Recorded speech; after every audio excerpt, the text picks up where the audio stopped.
Chào mọi người, gần đây lại có một sự kiện khá quan trọng diễn ra nên mình lại phải cất công biên tập ngay clip này. Như mọi người đã biết thì mình đến Nhật để học thạc sĩ và tháng 3 năm nay thì mình đã chính thức tốt nghiệp. Nên là trong video này mình sẽ nhìn lại hành trình 2 năm rưỡi vừa qua tại trường đại học Tsukuba. Quay ngược lại 2 năm rưỡi trước khi mà mình vừa tới Nhật, lúc đó mọi thứ đều rất là mới lạ đối với mình.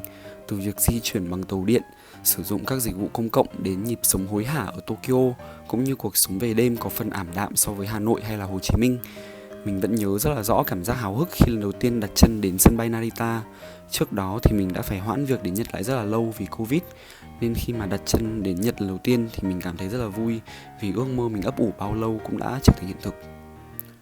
Lúc mình đến Nhật là vào mùa thu nên là mình đã tranh thủ đi loanh quanh để ngắm cảnh sắc thiên nhiên rất là khác lạ ở Nhật. Hồi mới sang mình nhớ là đi đâu mình cũng muốn quay chụp lại vì cái gì cũng thật là mới, thật là wow. Trong 3 tháng đầu ở Nhật thì mình sống ở một căn nhà chung với một chiếc phòng riêng siêu bé.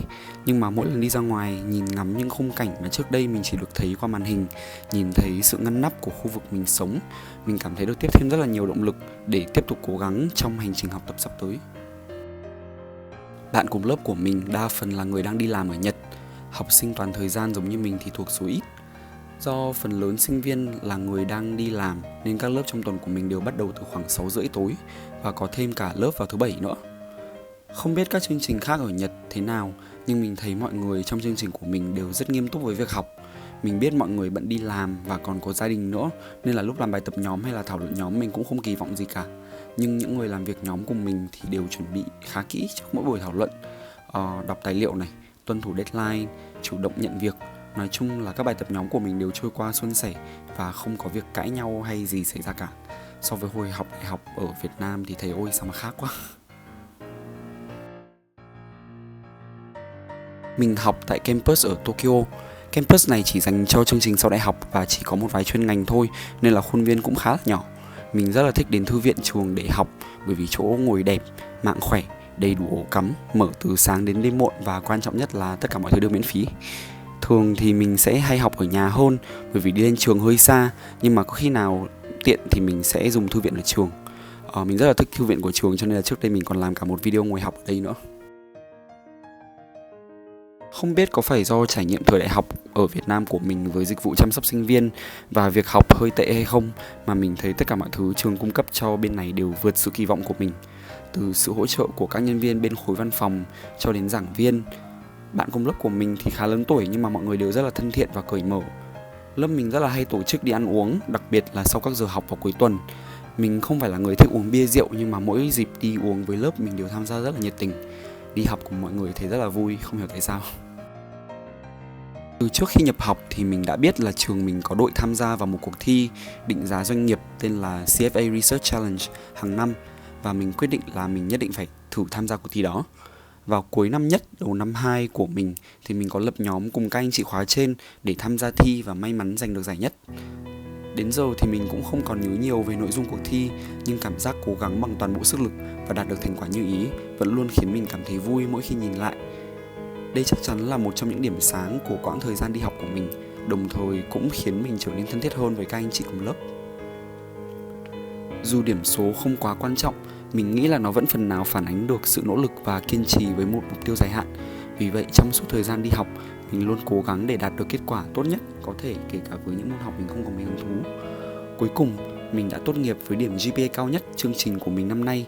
Nhờ đó mình được đại diện cho chương trình đến campus chính của trường ở Tsukuba để nhận bằng từ thầy hiệu trưởng. 専門職学位課程修了者、人文社会ビジネス科学学術院、放送専攻および国際経営プロフェッショナル専攻51名、総代ファン・レ・コクピエット。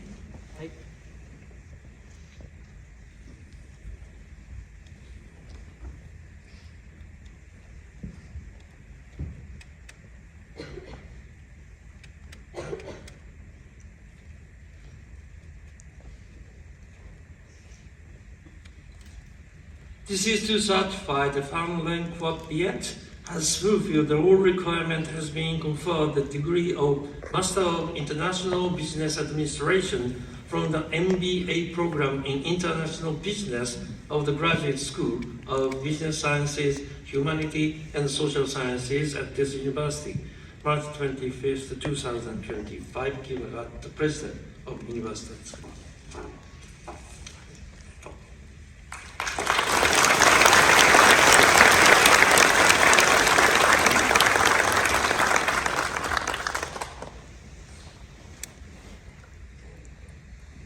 Mình đã rất là mong chờ đến buổi lễ tốt nghiệp này vì nó đánh dấu một cột mốc tiếp theo trong hành trình của mình.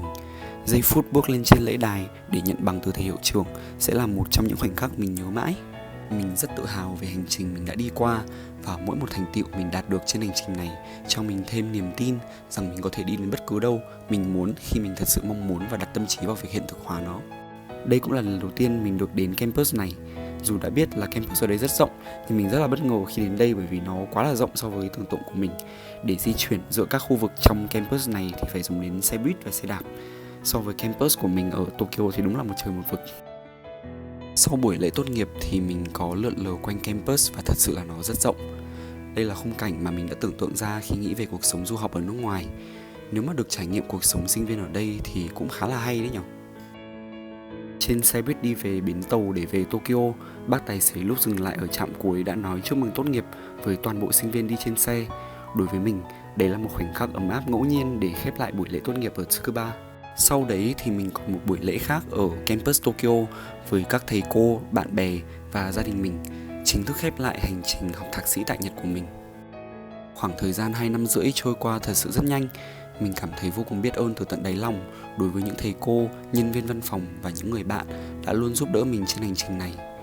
Mình cũng cảm thấy vô cùng may mắn khi luôn có những người bạn ở Việt Nam và gia đình là chỗ dựa tinh thần để đương đầu với những khó khăn của cuộc sống ở Nhật. Khép lại một hành trình để mở ra một hành trình tiếp theo. Mình tò mò không biết là nó sẽ thế nào, nhưng mình biết là mình vẫn sẽ luôn cố gắng hết sức. Mỗi ngày mình vẫn thấy mình đang lớn dần lên và học những thứ mới từng chút một. Không phải lúc nào cũng sẽ thuận lợi và suôn sẻ, nhưng mình mong là mình và cả những ai đang xem video này nữa đừng quên để tận hưởng cả quá trình nhé. Cảm ơn mọi người đã xem đến tận cuối và hẹn gặp lại mọi người ở những video tiếp theo. Bye bye!